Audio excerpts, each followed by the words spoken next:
In 1933, approximately 9.5 million Jews lived in Europe, comprising 1.7% of the total European population and more than 60% of the world's Jewish population. Jewish life across Europe was diverse in religious practice, occupation, and degree of integration into regional and national life. In little more than a decade, most of Europe would be dominated by Germany and its Axis partners, and the majority of European Jews, 2 out of every 3, would be killed.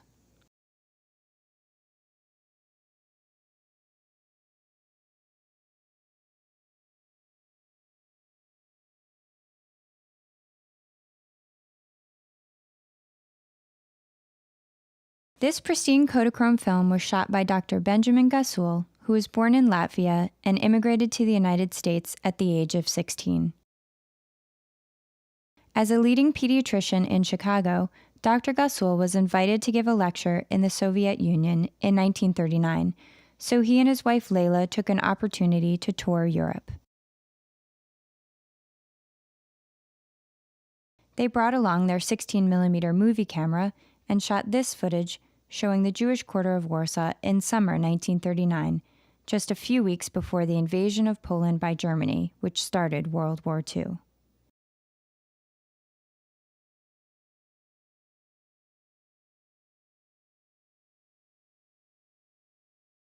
His daughter recalls, "Dad insisted that his movies be in color. He was very proud of that."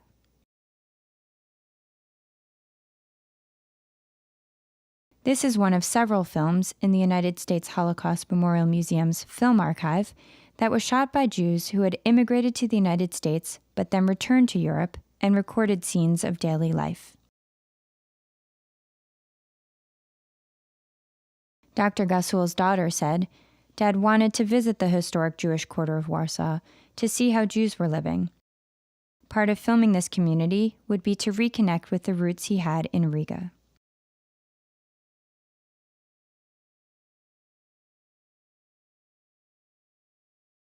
Here you see typical features of amateur movies, kids trying to get in the frame, while some adults, especially religious Jews, cover their faces.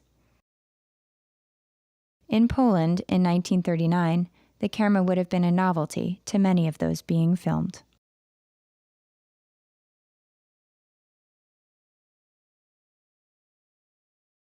Albert Hess came from a prominent Jewish family in Pirna, Germany. Here, in July 1936, Albert and his first wife, Ilse Sobel, dine in a cafe. Albert and his 2 siblings and their families managed to escape Nazi Germany just a year later in 1937. He eventually settled in New York and returned to Europe with the American military as an intelligence officer and interpreter. Still and motion picture photography were Albert's lifelong hobbies. He even included titles in his film, such as this, which reads, "Returning Home from a Walk."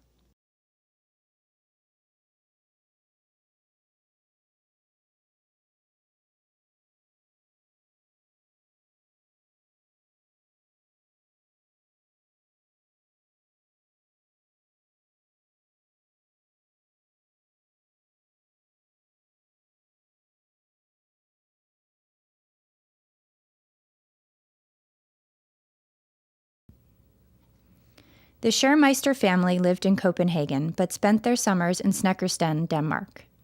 This is a Havdalah ceremony marking the end of the Jewish Sabbath. In October 1943, the Schermeisters were warned of the impending roundup of the Danish Jews. The family made it safely to Sweden, but Bernhard, who plays with his children here, committed suicide the day after their arrival. Lise, the tallest of the 3 girls, is the donor's mother.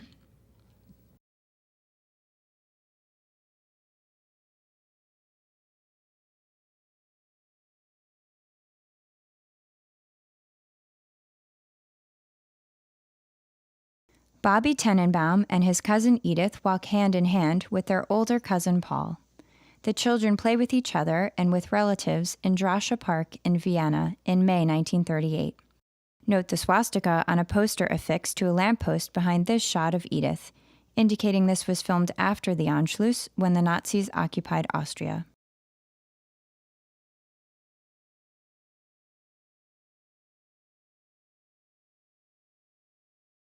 The extended Tenenbaum family lived in Vienna until March 1939, and Marcus eventually helped most of his family members, including young Edith and her parents, escape to the United States.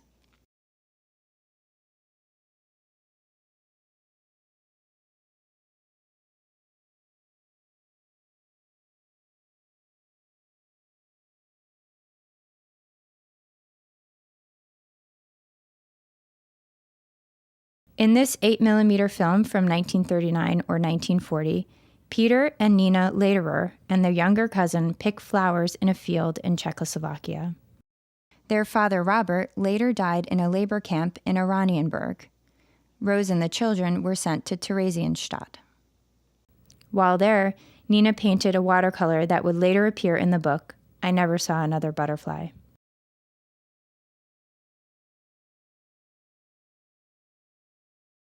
Nina, Peter, and their mother were deported to their deaths in Auschwitz in May 1944.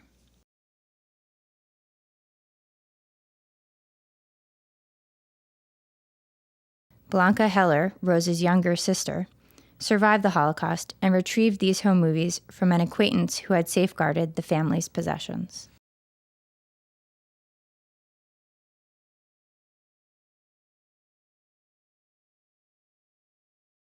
Hanna Fuchs, with the tennis racket, and her brother Jiří came from Prague. Their father, Oskar, worked as a chemist and CEO of a major food corporation. Here, the Fuchs vacation at a beach in the Sudetenland. This is Jiří and his father, Oskar. The Fuchs family was deported to Theresienstadt during the war.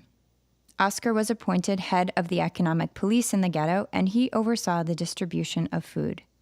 Only Hanna and Jiří survived.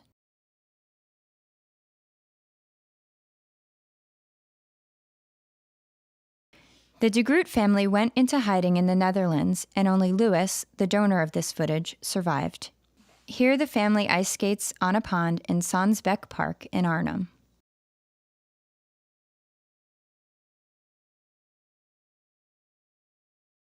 In the summers of 1932 and 1934, Morris Unger and his family traveled from New York to Morris's hometown of Nibilice, Poland. Morris pleaded with his father Kalman to leave, but he refused and was murdered along with nearly all 300 Jews in the town.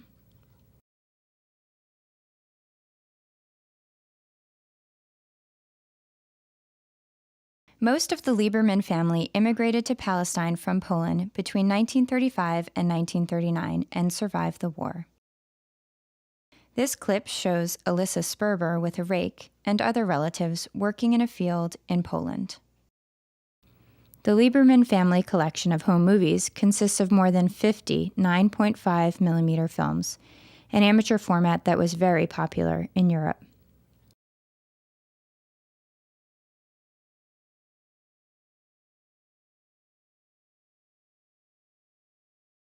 Sam Raffel, the son of a tailor, left Gombin, Poland, for New York at the age of 17.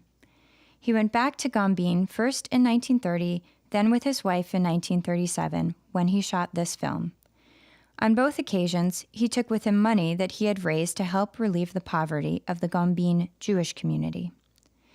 People like Raffel, who returned to where they came from, preserved these images of small towns that were not tourist destinations and might not otherwise have been recorded. Here, residents of the town pose for the camera. They are obviously familiar with the cameraman and feel comfortable being filmed by him.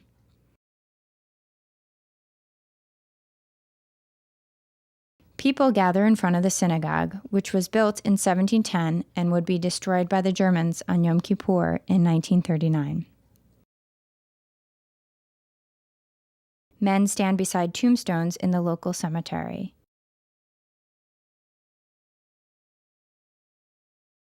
Only about 212 of the approximately 2,300 Jews of Gombin survived the Holocaust.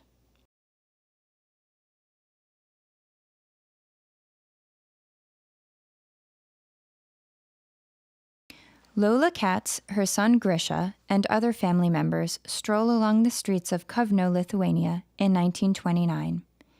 Here is Lvov, Poland, where Hanan Katz and his brother Yasha had traveled in connection with their father's bicycle business.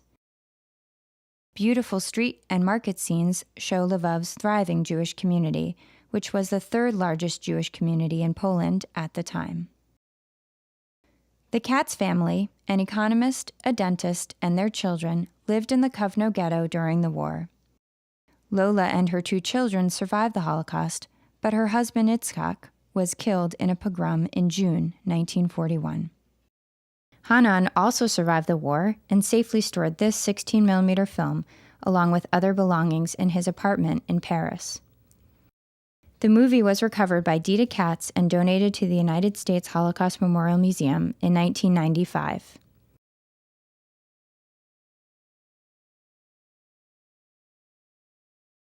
Here in the market, Yasha appears wearing a plaid scarf.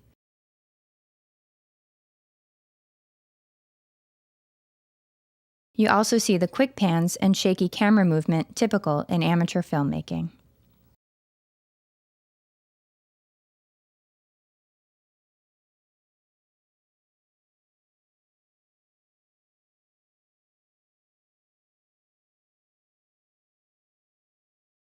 Julian Brine was an American documentarian. Between 1935 and 1938, he filmed the everyday lives of people in Nazi Germany, in part for the American newsreel The March of Time. This clip shows Jewish students in the classroom of Berlin's Goldschmidt School in 1937. The girl writing on the chalkboard is Margot Siegel. The girl with the blonde braids is Trudy Goldschmidt, daughter of the school's founder.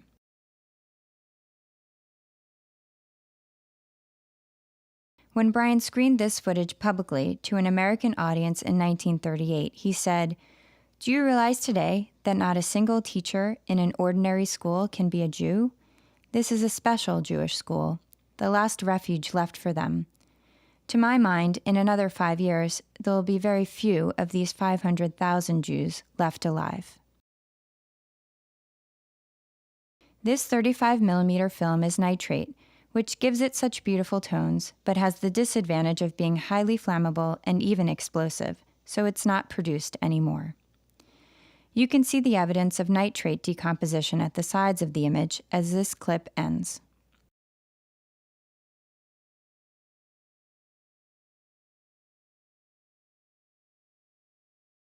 The American Jewish Joint Distribution Committee, also known as the JDC, was the primary communal agency for the overseas relief and rehabilitation of Jews.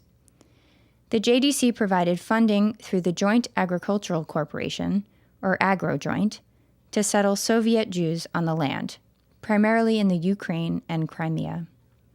Here is one of those colonies in the Crimea, filmed by Myron Falk Jr. and Pauline Falk in June 1935 on their honeymoon.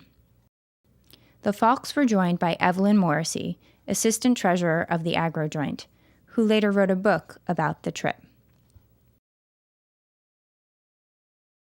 Here, men tend to a well, probably in the Kolai district.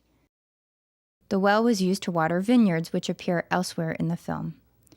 Pauline, wearing a plaid shirt and headscarf, rinses her hands with water. The damage that you see here is due to the fact that the film was developed hastily in the Soviet Union with poor chemicals. Here, Evelyn gestures with a still photo camera. There were some 85,000 Jews living in the Crimea in 1939.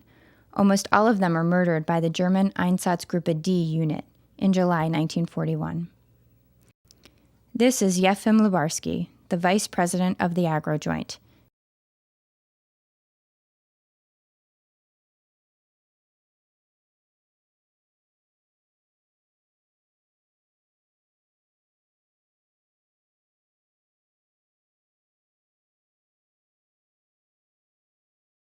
In 1939, David Glick visited every country in South America on behalf of the JDC to survey the needs of the German and Austrian refugees who had settled there.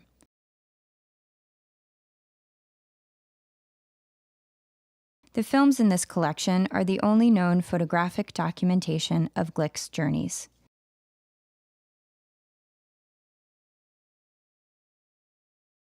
Glick met with top Nazi leaders and the U.S. and British governments to assist thousands of Jews wishing to immigrate to Palestine and South America.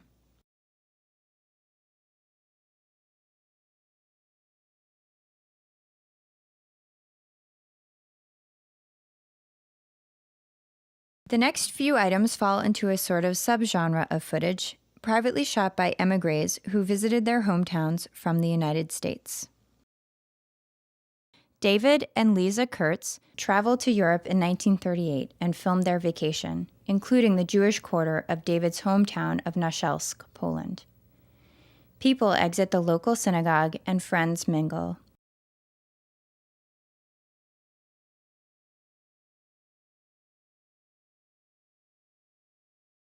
Only approximately 80 of the 3,000 Jews living in Naszelsk in 1939 survived the war. Among them was Maurice Chandler, who was recently identified by his granddaughter when she discovered this footage streaming on the museum's website.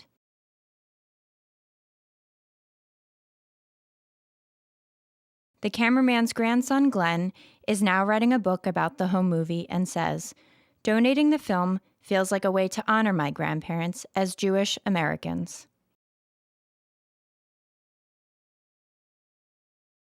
The Kurtzes made this trip with 3 friends, Louis and Rosie Molina and Essie Diamond, who appear here exiting the synagogue.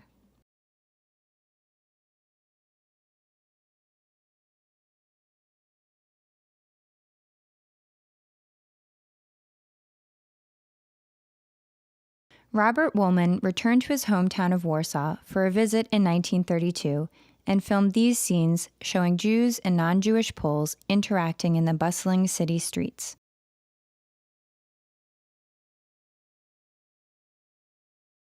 Woolman had immigrated to the United States around 1920, traveling on a boat that was carrying home the American dead of World War I. He married and established a photography studio in Akron, Ohio. After the Germans invaded Poland in 1939, Woolman lost touch with his relatives there, including his father, and never heard from them again. Here are street scenes in Alewki Street in the Jewish quarter of Warsaw. Before World War II, the city was a major center of Jewish life and culture in Poland, with a Jewish population of more than 350,000, making it the largest Jewish community in both Poland and Europe, and the second largest in the world after New York City. When Soviet troops liberated a devastated Warsaw in 1945, less than 4% of the pre-war Jewish population remained.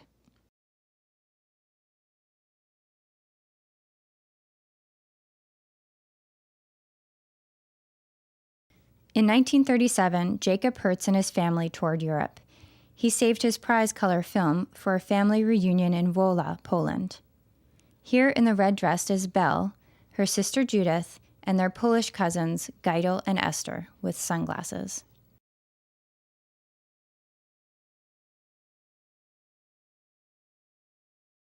Jacob's father, a farmer seen here with the beard, was later shot in front of his house when he was unable to climb into the wagon used to deport the rest of the family.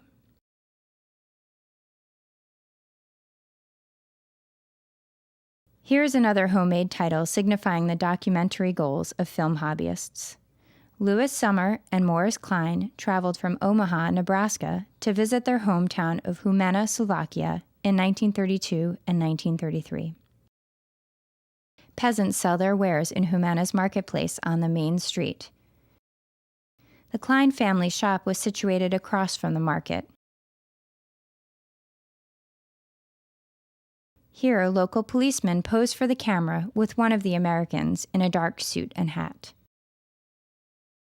Only a few members of the Sommer and Klein families survived the war, including the donors Bernard and Emery Klein.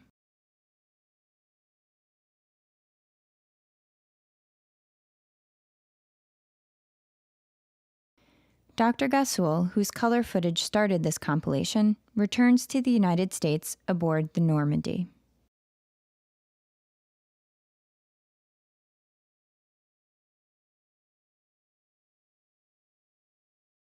Meyer de Groot and his wife Sophia owned a hardware store in Arnhem, the Netherlands.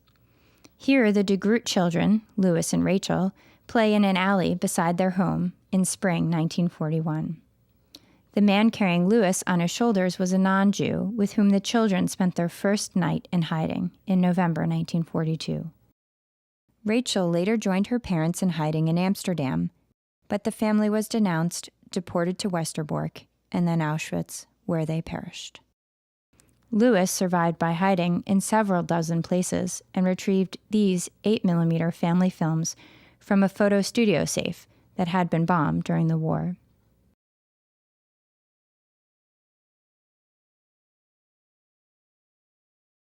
This is Mara Vishniak-Kohn, the daughter of the renowned Jewish photographer Roman Vishniak, in Berlin around 1927.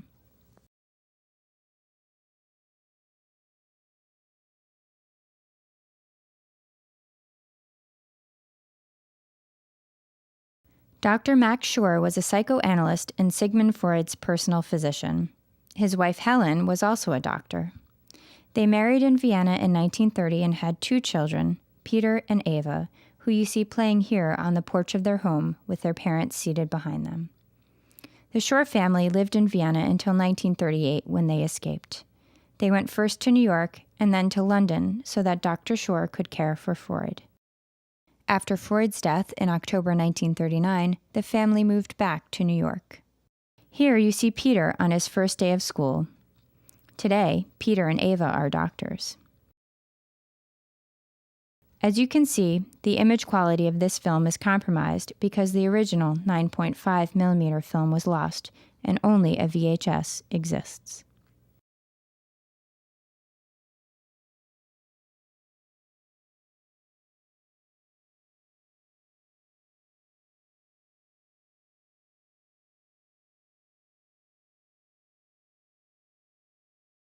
Jarrett and Hilda Verdoner and their children Franziska, Otto, and Joka lived in Hilversum until 1940. The children and their father survived in hiding, but Hilda did not. This is Yoka's 5th birthday party.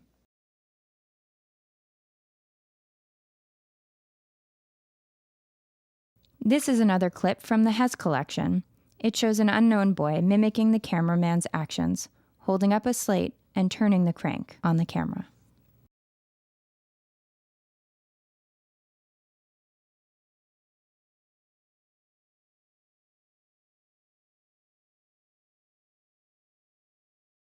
The Kahn family summered in Zandvoort, a popular vacation destination. The Kahns lived in the Netherlands until they escaped to the Dutch East Indies in May 1940, after the German invasion. In this footage from 1938, Robert and Betsy play on the beach. Robert rides a pony,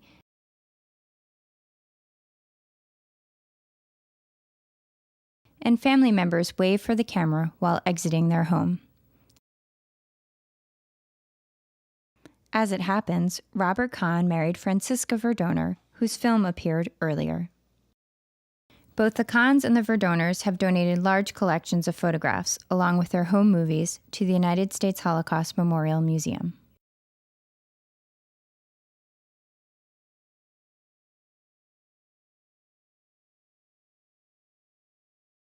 This is 5-year-old Hanna Lieberman in the garden of her mother's family home in Olomouc, Czechoslovakia.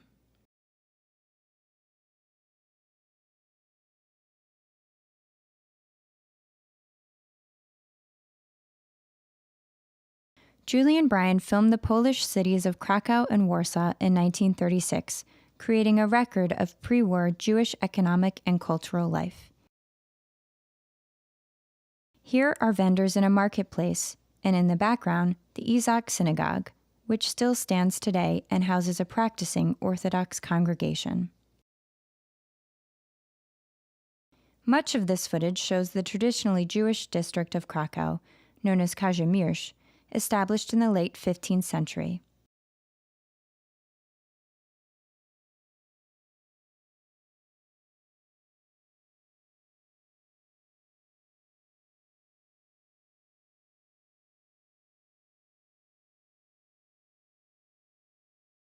On the eve of World War II, some 56,000 Jews resided in Krakow, which was almost 1/4 of the city's total population. Still, Brian noted a degree of anti-Semitism in Poland, even among educated people.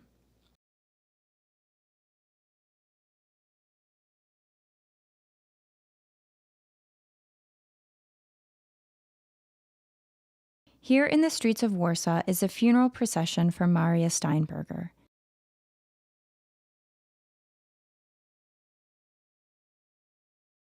And back in Krakow, Jews prepare for the harvest festival of Sukkot, beneath the archway made famous in an iconic Roman Vishniac photograph.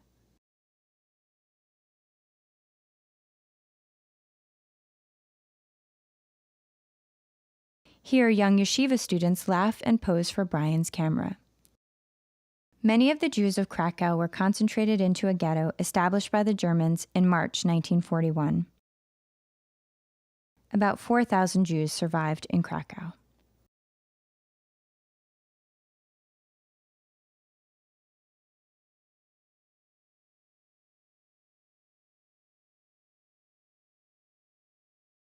In this film from 1940, Hilde Verdoner and her daughters sled and ice skate at an outdoor rink in Hilversum, the Netherlands. The Verdoner children and their father survived, but Hilde was murdered on arrival at Auschwitz in 1944.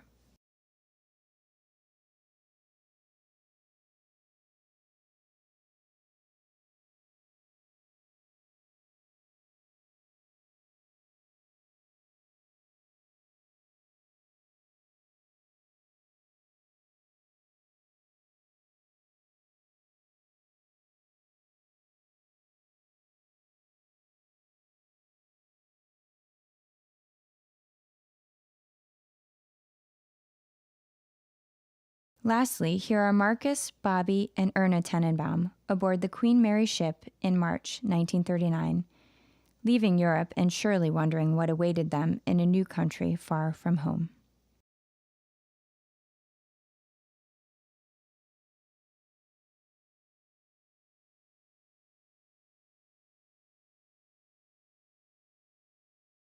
Even the most commonplace home movie may help us and future generations understand the impact historical events have on ordinary people. The Holocaust Museum's Steven Spielberg Film and Video Archive actively seeks to collect, preserve, study, and make accessible amateur films like these. In so doing, we rescue the evidence of the Holocaust.